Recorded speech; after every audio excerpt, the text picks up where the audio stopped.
आदाब दोस्तों।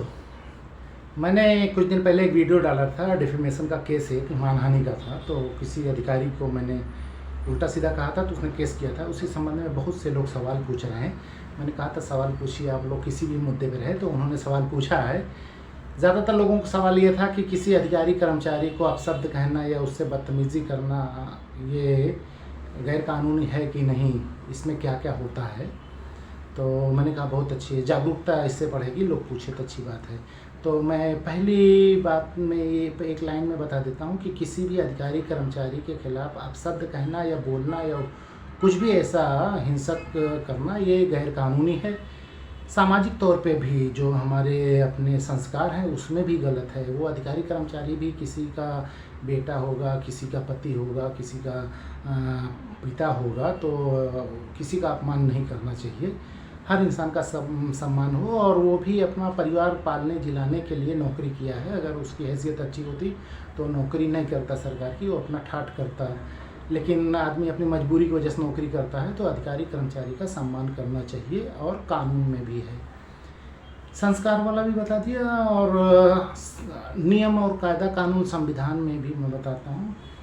संविधान में इसके लिए बहुत अच्छा प्रोविज़न किया गया है, और वीडियो थोड़ा बड़ा ज़रूर हो जाएगा, लेकिन देखिएगा, जानदार है इसमें जानकारी। बहुत से लोग जैसे कहते हैं कि बाबा अम्बेडकर ने संविधान बनाया, कोई कहता किसी ने बनाया, कोई किसी ने बनाया। नहीं, संविधान सभा एक गठित हुई थी, जो शायद 6 नवंबर या 29 नवंबर 1946 को गठित हुई थी, और नवंबर 1949 में पूरा हुआ था। 3 साल पूरा करीब लग गया था ये संविधान बनाने में। तो उसमें डॉक्टर राजेंद्र प्रसाद जी थे, वो अध्यक्ष थे उसके, और बाबा भीमराव अम्बेडकर संयोजक थे। तो भीमराव अम्बेडकर का जो उसमें लेने का मकसद था वो ये था कि बाबा भीमराव अम्बेडकर कई देशों से पढ़े थे, और वो कानून की डिग्री लिए थे, और कानून बनाने का ही काम था। तो जैसे कोई चीज़ हमको करनी है ना, तो उसका देखते हैं इसका तजुर्बा किसको है, कौन इसके बारे में ज़्यादा जानता है, तो उनको लिया गया। एक तो समराइज़ करना, सीरियलाइज़ करना, कोई चीज़ बना दो, लेकिन कौन कहाँ बैठाना है वो कोई पढ़ा लिखा रहेगा, उस फील्ड का रहेगा तभी जानेगा। तो 250 लोग थे संविधान सभा में, 250 लोग थे, सबके प्रस्ताव थे।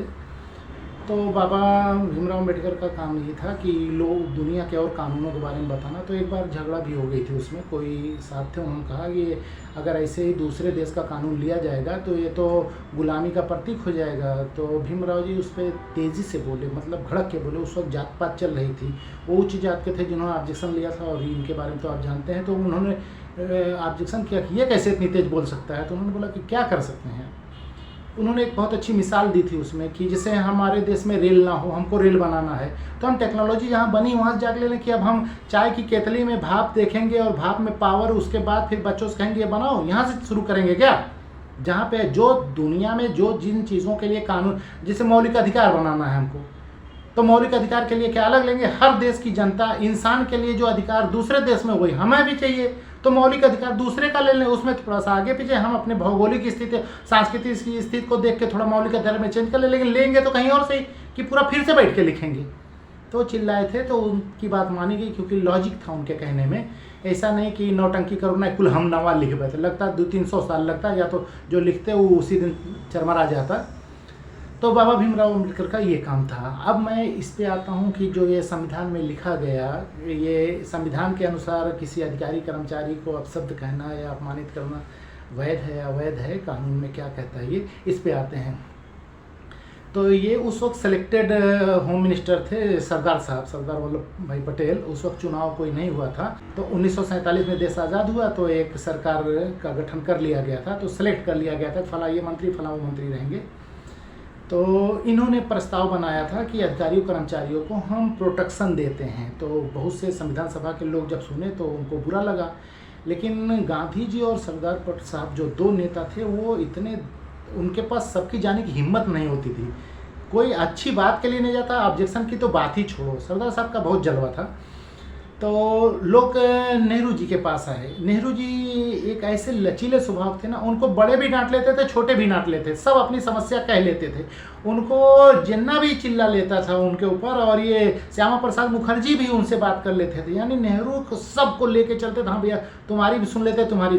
गांधी जी उनको जो पसंद करते सिर्फ इसीलिए कि एक टूटा फूटा उजड़ा हुआ देश है, कई तरह के लोग हैं, इनके इसके लिए कोई ऐसा आदमी प्रधानमंत्री चाहिए जो सबकी सुने, निचले से भी बात करे, इसलिए उनको पसंद किया था। तो जब सरदार साहब ने वो प्रोविज़न डाला कि अधिकारियों कर्मचारियों के लिए, तो लोग जाके नेहरू जी से बोले कि अरे नेहरू, वो तो गड़बड़ कर रहे हैं सरदार साहब, अधिकारियों कर्मचारियों को प्रोटेक्शन दे रहे हैं, वो तो हमारी बातें नहीं सुनेंगे, कल गुर्राएंगे वो। तो उन्होंने कहा ठीक है, हम सरदार साहब से बात करेंगे। तो एक दिन गए वो, तो उन्होंने कहा सरदार साहब, वो कुछ लोगों को इस पर ऑब्जेक्शन है जो आप कर्मचारियों को प्रोटेक्शन दे रहे हैं। तो उन्होंने कहा जवाहिर, ये जो मैंने जुमला बोला है ना, ये सिर्फ सरदार साहब बोलते थे। जवाहरलाल नेहरू को बहुत से लोग जवाहरलाल बोलते थे, बहुत से लोग नेहरू जी बोलते थे, जवाहिर कोई नहीं बोलता। जवाहिर सिर्फ एक आदमी बोलते थे, सरदार साहब बोले जवाहिर, लोगों को चिल्लाने दो। ये जो मैं कह रहा हूँ ना, ये बहुत सोच समझ के कर रहा हूँ। मैं ये चाहता हूँ कि मेरा कर्मचारी अधिकारी सीना तान के नेताओं के सामने खड़ा हो। ऐसा ना हो नेता मंत्री के सामने लुल्लू झुका रहे और उसके कहने में आए। सीना तान के बात करें, आँख में आँख मिला के बात करें, बताए नहीं ऐसा नहीं, ऐसा होना चाहिए। इसलिए उसे ये प्रोटेक्शन दे रहा हूँ, नहीं तो नेता उसको उंगली पे नचाएंगे। बहुत अच्छी बात थी। और उन्होंने प्रोविज़न, संविधान के आर्टिकल 24 में प्रोविज़न डाला गया है, अधिकारियों कर्मचारियों को सिक्योर किया गया, उसमें कैसे कैसे क्या है वो कभी बाद में बात करेंगे। तो ये मैं जो बताया हूँ ना, ये इसलिए इंटरेस्टेड है, जिसे हम लोग क्या है, जैसे मैं मुसलमान हूँ, मेरे मज़हब में कुरान धार्मिक किताब है, वो आसमानी किताब मानते हैं, तो उसको पढ़ना सब आप लोग बताते हैं। उसमें जो चीज़ें दी हैं वो हमारे जीवन और मृत्यु सबसे रिलेटेड है, हर चीज़ से रिलेटेड है। वो पाक किताब तो है, पवित्र पुस्तक है, लेकिन वो हमारे जीवन के लिए, अपने जीवन के चरित्र में लाने के लिए है कि हम उसको सिर्फ पढ़ने से पुण्य मिलेगा नहीं, उस पर अमल करने से उसको अपने जीवन में ढालें।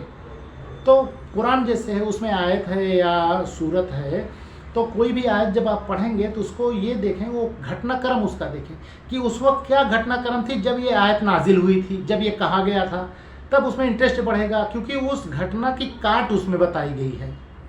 तो जब आप घटना और उस वक्त का एटमॉस्फेयर देखेंगे, क्या माहौल था, क्या क्या हो रहा था, कहाँ मामला फंसा था, तो ये चीज़ आई, इससे निकाला गया, तो उस आर्टिकल को भी आप समझेंगे हाँ यार ये अच्छा है, ये बहुत सही था, ये सटीक था, ये इसकी काट ये है। उसी तरह गीता में है, गीता जिसे पढ़ते हैं तो उसको पुण्य के लिए पढ़ते हैं। पुण्य नहीं, पुण्य तो अलग चीज़ है, पुण्य तो मिलेगा, लेकिन उसको पुण्य तब मिलेगा जब उसको अमल करेंगे। अब जैसे गीता में कोई श्लोक है, आप पढ़ें, तो जब श्लोक पढ़ेंगे तो श्लोक सर पढ़ते चले जाएँ, वो आपको समझ में कुछ नहीं आएगा। हाँ, संस्कृत में था, पढ़े, पुण्य मिला, ठीक है। जब आपने ये वाणी कब बोली, किस भगवान ने ये कब कहा था, उस वक्त क्या था, अर्जुन युद्ध के लिए तैयार नहीं हो रहे थे, तब ये कहा था, तो उन्होंने क्या समझाया था, रिश्तेदार नातेदार क्या होते हैं क्या नहीं, वो उससे तब आप जब लिंक करेंगे तब वो जो श्लोक है वो आपके समझ आएगा। बोले अच्छा हाँ ये बात थी, ऐसी घटना पे तो ऐसा कहा गया था। सेम वैसे ही संविधान है। आप जिस धरती पे रहते हैं, जिस देश में रहते हैं, उस देश को चलाने के लिए एक कानून बनाया जाता है कि भाई हम लोग कैसे रहेंगे, कैसे एक दूसरे का काम होगा। अब हर आदमी अपनी पुलिस तो रख लें, हर आदमी अपना अस्पताल खोल लें, हर अपना स्कूल खोल लें, तो उसको चलाने के लिए एक संविधान बनाया जाता है जिसमें मूल अधिकार दिए जाते हैं नागरिकों के और सारी सुविधाएं रहती हैं, जैसे जैसे सब पूरा ढांचा बनता है। हमको पढ़ना बहुत ज़रूरी है, संविधान भारत के प्रत्येक नागरिक को पढ़ना बहुत ज़रूरी है, क्योंकि सब पे ऊपर लागू होता है, सबको उसके हिसाब से चलना पड़ता है। हम जिस किताब के हिसाब से चलते हैं उसके बारे में हमको जानकारी नहीं, उसमें क्या लिखा जानकारी नहीं। वो दुई कौड़ी को कोई आदमी बताता ना ऐसे नहीं ऐसे, कहना हाँ यार ये लिखा हुई, पढ़े हैं नहीं कभी। कानून का इसीलिए बड़ा दुरुपयोग होता है। लोग कोई भी FIR करा देता है, अदालत से नोटिस आता, चले जाते हैं, जाना की ज़रूरत नहीं है ना नोटिस। उसको पहले थानेदार को जवाब दो, भैया क्या लिखे हो तुम। पहले तो थानेदार FIR करेगा तो आपके घर पर ला के कापी देगा उसकी, आपके खिलाफ अगर FIR किया तो आपके घर पे कापी ला के देगा। वो बताएगा कि आपके खिलाफ फला आदमी ने मुकदमा पंजीकृत कराया है, ये आरोप लगाएं, आप उससे दूरी बना के रखिएगा, उसको डिस्टर्ब मत कीजिएगा, हमारी विवेचना चल रही है। अगर उसको बीच में छेड़े तो हम गिरफ्तार कर लेंगे फला ढीम का। कभी किसी से सुना है पुलिस ले गई घर पे FIR की कापी देने? जानते ही नहीं हम, मूल अधिकार को हमको पता ही नहीं क्या नहीं। वो थानेदार गाली दे के बुलाता है, सिपाही बोल के बीच में बैठा लेता है, हीरो होंडा पे 3 सवारी लेकर आता है। हम जाने यही कानून है भैया, वो दरोगा सब बुलाने ये कानून है। तो संविधान हम पढ़ते नहीं, और संविधान पढ़ना सबके लिए जरूरी। अगर भारत में जो जिसको रहना उसको भारत का संविधान पढ़, जिस देश में रहते हैं वहाँ कानून पढ़ना ज़रूरी है। उससे आप मूल अधिकार अपना जान जाएंगे, बेसिक चीज़ें जान जाएंगे, बहुत चीज़ों सब चीज़ों के लिए नहीं जाना पड़े, आप अधिकारियों से बात कर सकेंगे। तो उसमें संविधान पढ़ें और संविधान के संविधान सभा के गठन से लेके उसमें प्रस्ताव डालने में उस पर कितनी चर्चा हुई थी, क्यों इसको लाया गया, लाने के किसने विरोध किया, दक्षिणपंथी फलाना ढिमका वामपंथी मुस्लिम फलाने थे, उन्होंने ये विरोध किया, उन्होंने ये रीज़न दिया, फिर इन्होंने ये कहा, जैसे मैंने ये बताया सरदार साहब ने ये बनाया था, लोग विरोध कर रहे थे, नेहरू जी से कहे, नेहरू जी जाके वो सरदार साहब ने मना कर दिया, कहने नहीं हम करेंगे, उन्होंने लॉजिक दिया, उन्होंने कहा नहीं हम चाहते हैं हमारा अधिकारी कर्मचारी तन के खड़ा हो, आँख में आँख मिला के नेताओं से बात करे। ये अलग बात है कि आज पूरा पलट गया है, अधिकारी कर्मचारी नेताओं के सामने लौट के बात करते हैं, जी हुजूर जो कहो, और जनता के सामने तन के बात करते हैं, आँख निकाल के बात करते, घूर के बात करते हैं। जिनकी सेवा करने के लिए भेजा जाता है, जिनके पैसे से वेतन मिलता है, उनको घूरते हैं, और जो उनके सेवक दूसरे हैं वो तो बेचारे वो उनको डांटते मारते हैं कि ये चल इधर आओ डीएमओ फलनुआ, ये क्यों नहीं कि अभी सस्पेंड ट्रांसफ़र कर दूंगा। तो वो आर्टिकल का मतलब बदल गया, लेकिन भावना बहुत अच्छी थी। तो मैं चाहता हूँ ना कि भारत का प्रत्येक नागरिक संविधान ज़रूर पढ़े और मूल भावना तक जाए उसके, और वो संविधान सभा के गठन में जो बहस हुआ है उसकी किताबें लेके पढ़े, तब ज़्यादा समझ में आएगा। जैसे मैंने बताया कुरान पढ़ने के लिए आप आयत नाजिल कब हुई, उस वक्त क्या था, इसको जान के पढ़िए, तब उसमें इंटरेस्ट आएगा। गीता के लिए भी यही है कि वो श्लोक कब आया, कब किस भगवान ने ये बात बोली, किससे बोली, वो क्या हुआ था, क्या इनकार कर रहे तब बोला, तब इंटरेस्ट आएगा, तब पढ़ेंगे। वरना जो हमको बता देगा वो, जैसे मुसलमानों में 70 हूरें मिलेंगी और वो बोलते हैं राम विवाह और लौकुश, जो भी बाबा वो आजकल बताते हैं, तो वही हम जानेंगे और उसी को धर्म मान लेंगे, हम न दीन के न दुनिया के रहेंगे। तो आज के लिए इतना ही। संविधान पढ़िए, और अधिकारियों को गाली गलौज करना अच्छी बात नहीं है। मेरा जो मैटर है वो व्यक्तिगत है, वो इस आर्टिकल से अलग है, क्योंकि मेरा जो है वो मूल अधिकार है, तो मैं मूल अधिकार का प्रयोग करता हूँ कि मुझे अगर किसी ने कहा तो मुझे अधिकार है कि मैं उसको जवाब दूँ। उससे पहले मैं कहीं कंप्लेन कर लूँ, लेकिन मैं जब भी कोई शिकायत लिखता हूँ ना तो 5 स्टेप पे भेजता हूँ, नीचे से ऊपर शासन तक। सभी लोग एक ही जवाब देते हैं, फिर मुझे लिबर्टी मिल जाती है। एक साहब इन्होंने मुझे कहा, झूठा कहा, तो मैं इसको चोरकट और जो भी बोलता हूँ, तो मेरा अधिकार है। तो वो थोड़ा अलग है, लेकिन सभी लोग मत ऐसा कीजिए और सबकी इज्जत कीजिए। अधिकारी कर्मचारी भी, किसी के पिता पुत्र बेटा और जो भी रहते हैं पति उति, तो उनका भी सम्मान कीजिए। हाँ, वो बेचारे अपनी जीवन यापन के लिए नौकरी कर रहे हैं, अपना गांव देश छोड़ के आते हैं दूसरे के यहाँ। अब कुछ हरामखोर हैं, उनको छोड़ दीजिए, लेकिन सब नहीं ऐसे हैं। तो आज के लिए इतना।